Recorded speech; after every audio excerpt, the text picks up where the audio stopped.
بسم الله الرحمن الرحيم. والنحو أولى أولا أن يعلم إذ الكلام دونه لم يفهم.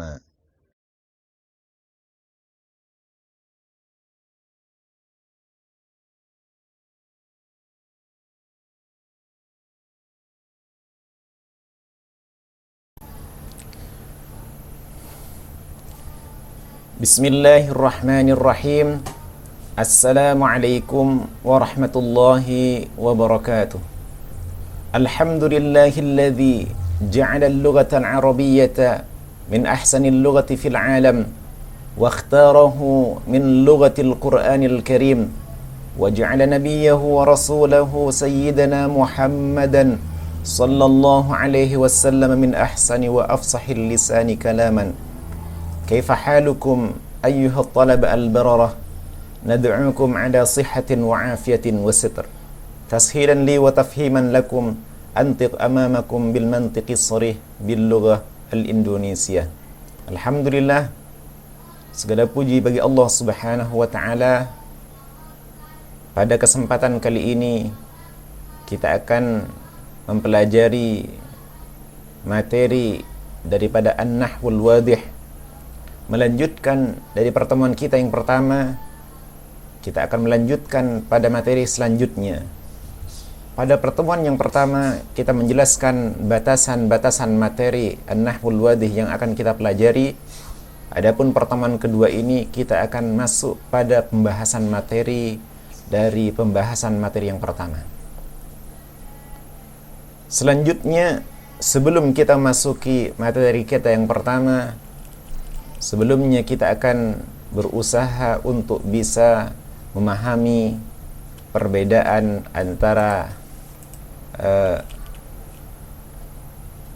istilah yang terdapat di dalam bahasa Arab dan istilah yang terdapat di dalam bahasa Indonesia. Atau dalam bahasa kita mengenal konsep awal perbedaan istilah bahasa Arab dan bahasa Indonesia. Kita perhatikan sejenak. Yang pertama, mengenal konsep huruf. Adakah perbedaan huruf di dalam bahasa Arab dan bahasa Indonesia? Kita perhatikan. Kita mengenal huruf alif atau mengenal huruf hamzah. Kemudian kita mengenal huruf ba. Kita mengenal huruf ta ila akhirih dan seterusnya, disingkat dengan ilah. Inilah huruf di dalam bahasa Arab. Selanjutnya, huruf di dalam bahasa Indonesia seperti huruf A, B, C, dan seterusnya. Ini huruf yang ada di dalam bahasa Arab dan ada di dalam bahasa Indonesia. Selanjutnya, yang kedua, kita mengenal konsep kata atau kalimat.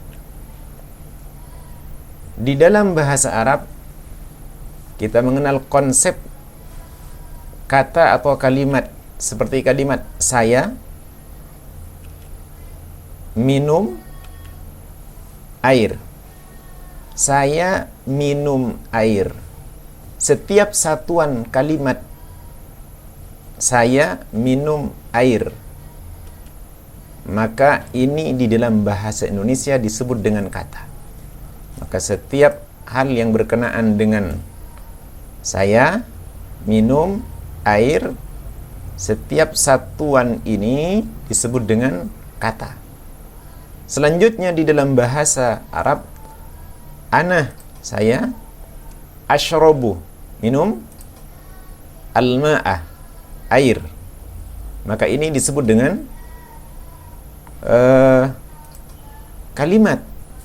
Ana kalimat, ashrobu kalimat, al-ma'a kalimat.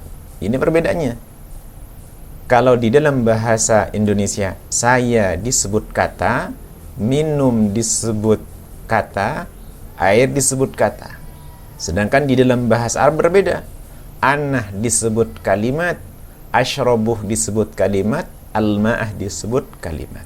Ini perbedaan di antara konsep istilah di dalam bahasa Arab dan bahasa Indonesia. Selanjutnya kita akan mengenal konsep kalimat kalam jumlah mufidah. Perhatikan. Saya minum air. Saya minum air dalam istilah bahasa Arab dan bahasa Indonesia berbeda-beda. Saya minum air disebut dengan kalimat. Dalam bahasa Indonesia disebut dengan kalimat. Sedangkan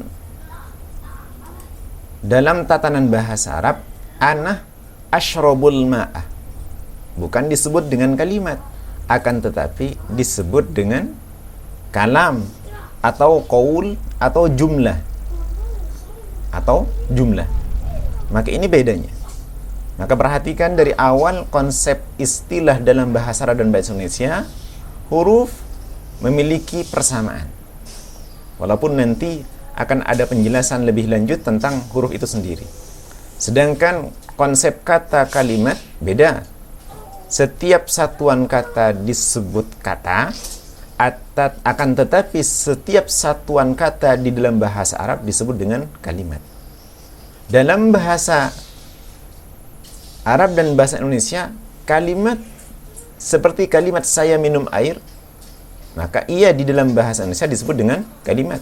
Akan tetapi ketika ia dibahasa Arabkan ana asyrabul ma'ah, maka dia tidak disebut dengan kalimat karena dia himpunan kata ana asyrabu al-ma'ah. Maka dia tidak disebut lagi kalimat, akan tetapi disebut dengan kalam atau qaul atau jumlah, atau istilah lengkapnya jumlah mufidah.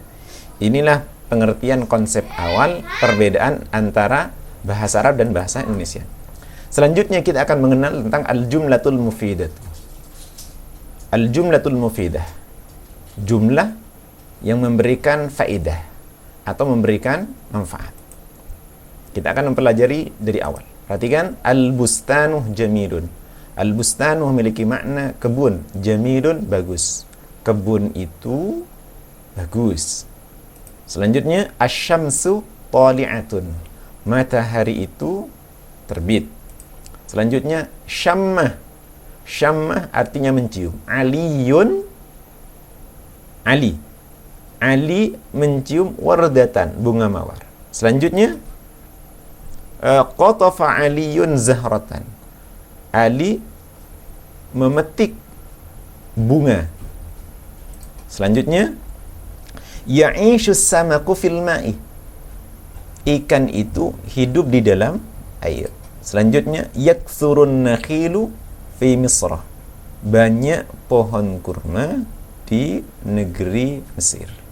Perhatikan kalimatnya, al-bustanu jamilun asyamsu tali'atun syamma aliyun wardatan qatafa aliyun zahratan ya'ishu samaku fil ma'i yakthurun nakhilu fi Misrah. Maka seluruh rangkaian ini disebut dengan jumlah. Akan tetapi jumlah ini terbagi menjadi dua. Ada jumlah yang bisa memberikan pemahaman kepada orang, ada jumlah yang tidak bisa memberikan pemahaman kepada orang. Jumlah yang bisa memberikan pemahaman kepada orang, maka dia disebut dengan jumlah mufidah. Ketika kalimat al-bustanu jamilun sampai kalimat ataupun jumlah yakthurun nakhilu fi Misra difahami oleh orang yang mendengarkan, maka dia disebut dengan jumlah mufidah. Selanjutnya, al-bustanu, nukta-nukta atau titik-titik. Bisa kita memahami kalimat al-bustanu saja dengan tanpa mendapatkan informasi tentang al-bustanu itu sendiri. Selanjutnya, syamma aliyun. Ali itu mencium. Mencium apa? Mesti akan timbul pertanyaan. Selanjutnya, ya'ishu samaku fi. Ikan itu hidup di mana? Ketika kalimat al-bustanu masih memunculkan sesuatu yang seseorang tidak bisa memahaminya dengan baik, maka dia tidak lagi disebut dengan jumlah mufidah, akan tetapi dia disebut dengan al-jumlah ghairu mufidah, jumlah yang tidak memberikan faedah atau jumlah yang tidak bisa difahami oleh orang dengan baik, maka dia disebut dengan al-jumlah ghairu mufidah. Sebaliknya, kalau dia bisa difahami dengan baik seperti kalimat al-bustanu jamilun, asyamsu tali'atun sampai kalimat yakthurun nakhilu fi misra, maka dia disebut dengan al-jumlatul mufidah. Maka kita bisa mengambil kesimpulan al-jumlatul mufidah adalah jumlah yang bisa memberikan pemahaman kepada orang yang mendengarkan, sedangkan al-jumlah ghairu mufidah adalah jumlah yang tidak memberikan pemahaman kepada orang yang mendengarkan. Selanjutnya, apa kaidahnya? Perhatikan al-qaidatu, kaidahnya. At-tarkibu, susunan alladhi yang yufidu, memberikan faedah. Memberikan faedah. Faidatan tamatan, faedah yang sempurna. Yusamma jumlatan mufidatan. Maka susunan yang memberikan faedah dengan faedah yang sempurna atau bisa difahami dengan baik oleh orang yang mendengarkan, maka dia disebut dengan jumlah mufidah, atau dalam istilah lain disebut dengan kalam. Selanjutnya, al-jumlatul mufidatu, jumlah mufidah itu qad tatarakkabu, seringkali tersusun min kalimataini, dari dua kalimat. Ingat perbedaan antara kalimat di dalam bahasa Indonesia dengan kalimat yang ada di dalam bahasa Arab. Maka antum perhatikan kembali perbedaan istilah antara bahasa Arab dan bahasa Indonesia. Wa qad tatarakkabu min aksarah, dan sering juga atau kadangkala tersusun dari lebih dari dua kalimat. Maka jumlah mufidah kadangkala tersusun dari dua kalimat. Wa qad tatarakkabu, kadangkala tersusun dari lebih dari dua kalimat. Maka inilah yang disebut dengan kaidahnya. Nah, kita simpulkan kembali, disebut dengan jumlah mufidah atau kalam ketika dia bisa memberikan faedah sempurna atau bisa memberikan pemahaman yang baik kepada orang yang mendengarkan. Sedangkan berapa kalimat yang terdapat pada jumlah mufidah kadang tersusun dari dua kalimat atau tersusun dari lebih dari dua kalimat, maka ia disebut dengan jumlah mufidah. Tapi tidak semua jumlah mufidah itu harus dua kalimat, tidak. Maka ini antum fahami kembali. Perhatikan, sekarang kita berlatih mengenal tentang membedakan antara jumlah mufidah dan ghairu mufidah. Perhatikan kalimatnya. Yang qati'ul matar, yang qati'u berarti putus atau berhenti, al-matar hujan. Selanjutnya, ini jitahattah. In artinya jika, ijtahattah, bersungguh-sungguh dirimu laki-laki. Tah. Selanjutnya, al-bintul muta'allimatuh, seorang perempuan yang belajar. Seorang perempuan yang belajar. Nah, perhatikan. Selanjutnya, yanzilul mataru minas sama', turun hujan min dari as-sama'i, langit. Selanjutnya, yang qati'ul matar, sama. Yang qati'ul matar yang pertama dengan yang kedua sama. Berarti ada 4 pertanyaan, karena yang pertama dengan yang terakhir sama. Ada 4 pertanyaan. Sekarang simpulkan. Apakah yang pertama ini jumlah mufidah atau jumlah ghairu mufidah? Yang kedua, apakah dia jumlah mufidah atau jumlah ghairu mufidah? Yang ketiga, apakah dia jumlah mufidah atau jumlah ghairu mufidah? Yang keempat, apakah dia jumlah mufidah atau jumlah ghairu mufidah? Yang kelima, tidak usah dikerjakan karena kalimatnya atau jumlahnya sama dengan yang pertama. Cukup 4 saja, antum tinggal memilih. Yang pertama masuk jumlah mufidah atau jumlah ghairu mufidah. Tergantung apa yang antum fahami. Kalau antum faham dia itu jumlah mufidah, maka pilih dan tulis jumlah mufidah. Kalau tidak antum fahami atau tidak bisa memahamkan kepada orang lain di antara kalimat-kalimat ini, maka masukkan dia pada kalimat jumlah ghairu mufidah. Maka ini pertemuan kita untuk yang kedua kalinya menjelaskan tentang judul al-jumlatul mufidatu. Kemudian membedakan antara jumlah mufidah dan ghairul mufidah. Silahkan antum kerjakan 4 pertanyaan ini untuk memilih apakah dia termasuk jumlah mufidah atau jumlah ghairu mufidah. Kalau dia jumlah mufidah, pilih jumlah mufidah. Silahkan tulis di dalam lembar jawaban, kemudian foto, kirim ke WA pribadi. Sampai di sini pertemuan kita yang kedua. Mudah-mudahan antum bisa memahami materi ini dengan baik, dan mudah-mudahan Allah Subhanahu wa taala melimpahkan keberkahan dalam pelajaran kita hari ini. Hadanallahu wa iyyakum ajmain. Kurang lebihnya mohon maaf. Kita tutup dengan bacaan hamdalah. Alhamdulillahirabbil alamin. Subhanakallahumma bihamdika asyhadu an la ilaha illa anta astaghfiruka wa atubu ilaik. Assalamualaikum warahmatullahi wabarakatuh.